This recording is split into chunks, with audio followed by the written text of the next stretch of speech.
welcome to Ruben and Cut. Today, I know it's another movie review.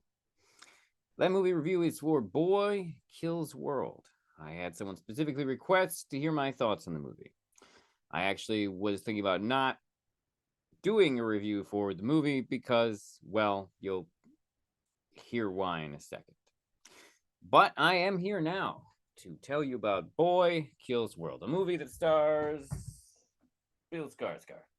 Bill Skarsgard plays the aforementioned boy in Boy Kills World.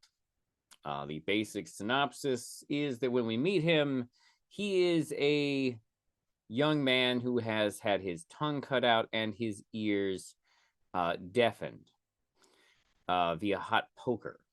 These things have been done to him by the corrupt fascist state of wherever the hell this movie takes place. Because, and I have to... No, I'll give you the synopsis first before I really get into the thing about this movie. So, the whole idea is that Bill Skarsgard is this guy who has been had his tongue cut out and his ears destroyed. And so now he reads lips and he has the inner monologue voiced by H. John Benjamin, the voice of Archer and Bob Belcher. Which is, honestly fun. It's fun that his internal monologue is H. John Benjamin, who just has one of those great distinctive voices. And that's sort of like the gimmick of the movie, which the movie is attempting to ride itself as this is a quirky action, violence, kung fu, martial arts, revenge film set in a dystopian city. Yeah. Well, the whole point is that he's on a vengeance quest trained by a martial arts master in the woods to go kill Femke Jansen's character, who is some type of fascist dictator who rules the city. Yeah, they only ever mention a city. And he's off to avenge his sister and his mother and kill most of the people on this poster behind me. And it's fine, kind of.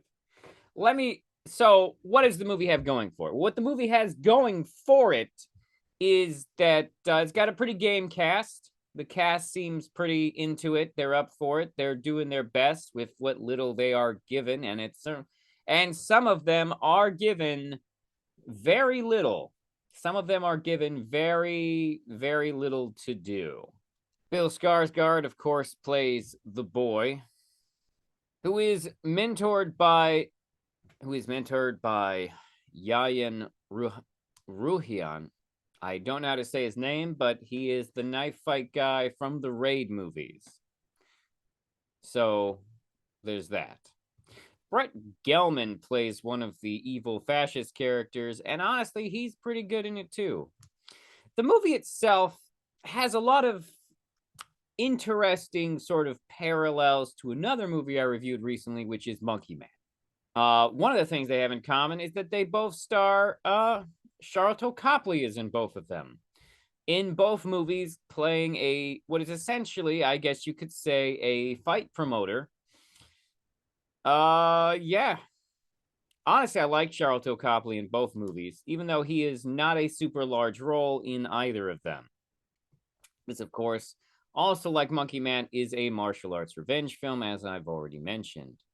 Now, as you can tell, I am not super hyped on this movie. Now, I will say, in this movie's defense, I had kind of a bad day when I saw it. I had been through some rough shit, getting into arguments with people on the internet who want to deny my lived autistic experience or whatever.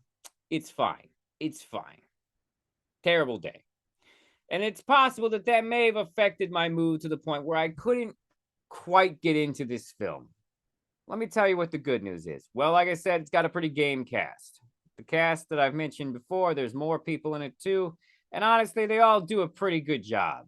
Michelle Dockery, uh, Famke Janssen, Andrew Koji, Isaiah Mustafa. They all do a good job. Now, the thing is, this movie is. The other good thing is, honestly, the action is at least on par with Monkey Man. Is the only part of this movie that is as good as Monkey Man is the action. The fights are genuinely great. Some of them are actually a little bit easier to see than Monkey Man, although they lack some of the same. While they feature the same levels of brutality, they are somehow less gritty. I don't know how to explain that, to be completely honest. To tell you which one has the better action scenes, I would have to watch them both again. And while I would love to watch Monkey Man again, I'm definitely going to give this movie sort of a while before I come back to it, in hopes that I will enjoy it more. However, the flaws of the movie kind of stood out to me while I was watching it. For starters, the movie doesn't have much to say at all. In fact, the only thing worth noting of any sort of intellectual value is related to the twist, which I'll get to. But let's cover the stuff that's not spoilery first. First of all, the major problem with the film is that the world it builds is pretty half baked. The world is very distinctively, we have Hunger Games at home.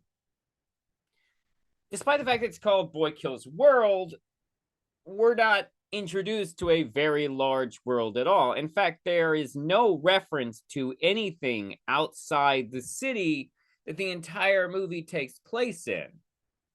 We don't know where in the world this is taking place. It might not even be Earth, to be completely honest.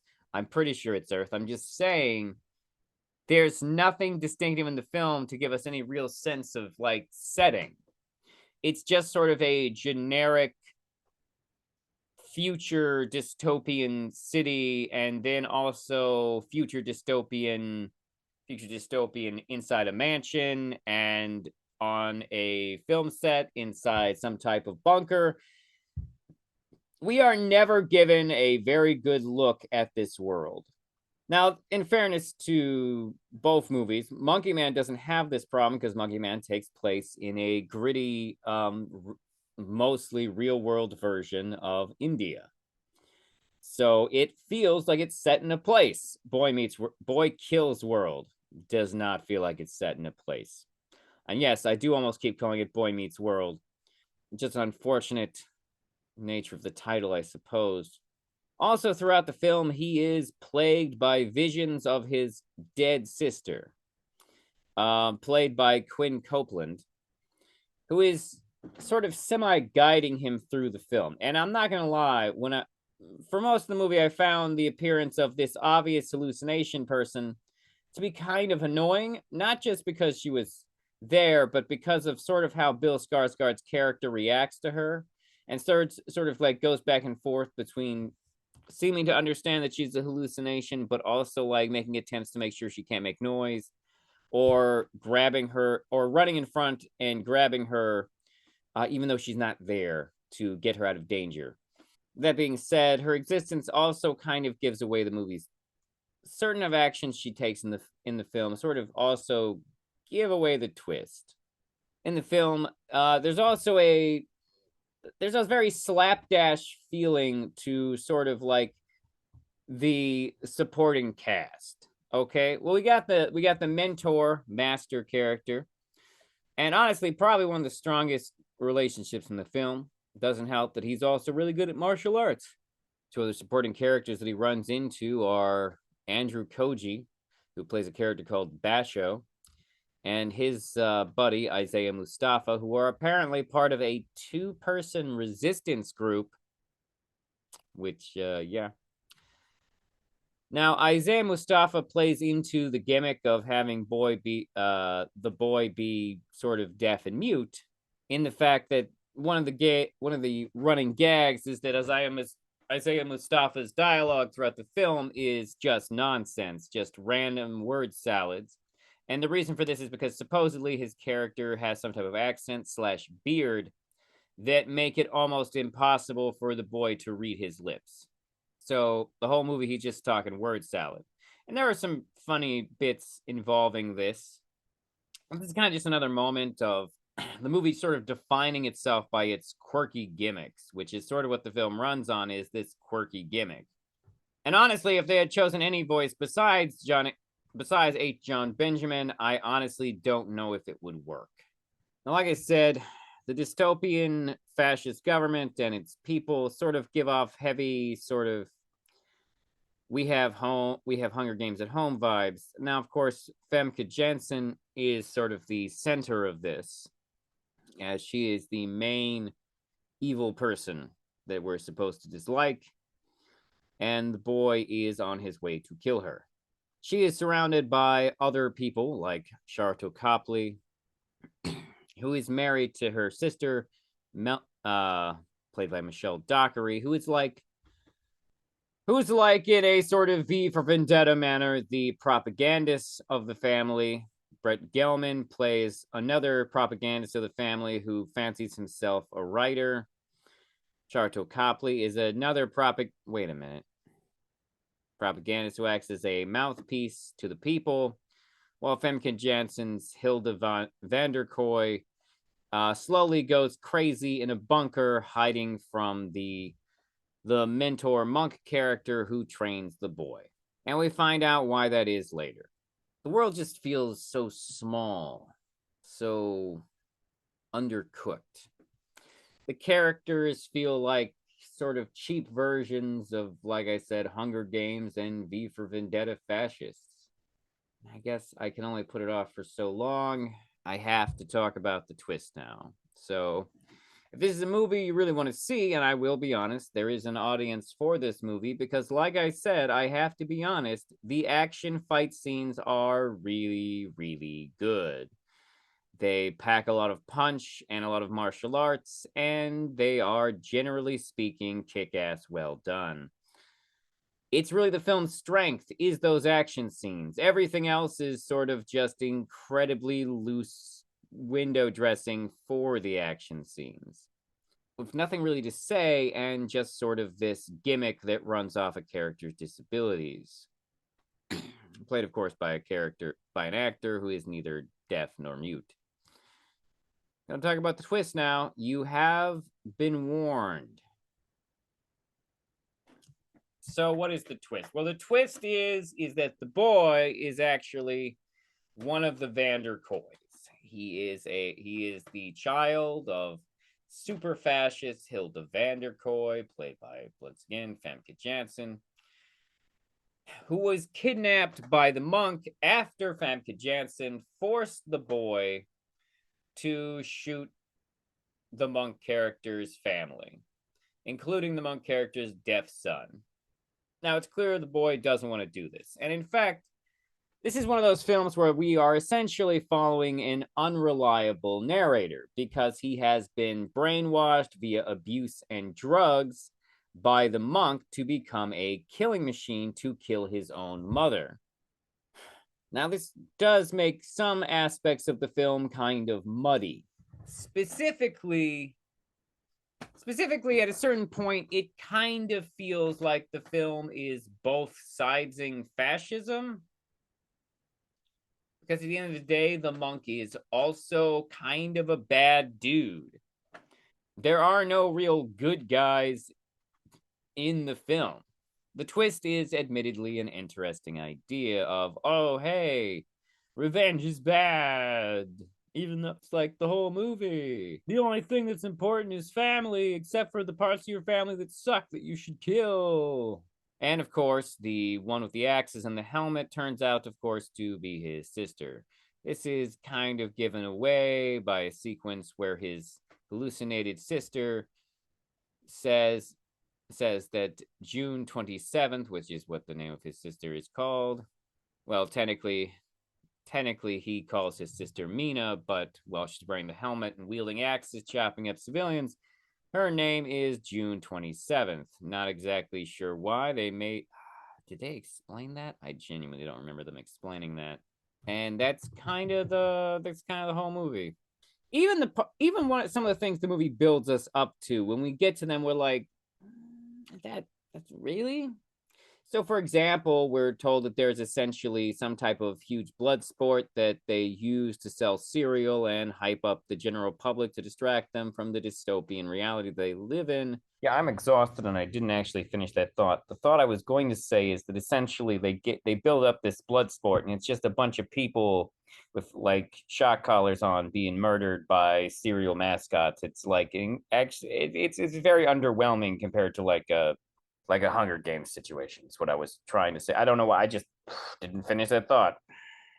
There's never any real strong statements on the actual totalitarian fascist dictatorship that they reside in. It's never clear how much power they actually have. It's never clear why there's only one city. It's never clear like what exists outside the city. It's just never explained. Maybe these things are being held for a sequel. Dear Hollywood, stop doing that. The world that this movie takes place in just isn't interesting enough. The villains are all kind of generic, with being elevated by actors who are honestly doing their best with very little. At the end of the film, what we have is a movie that is elevated by its cast and its fight choreography. A movie desperately trying to run on its quirky gimmicks and only kind of succeeding.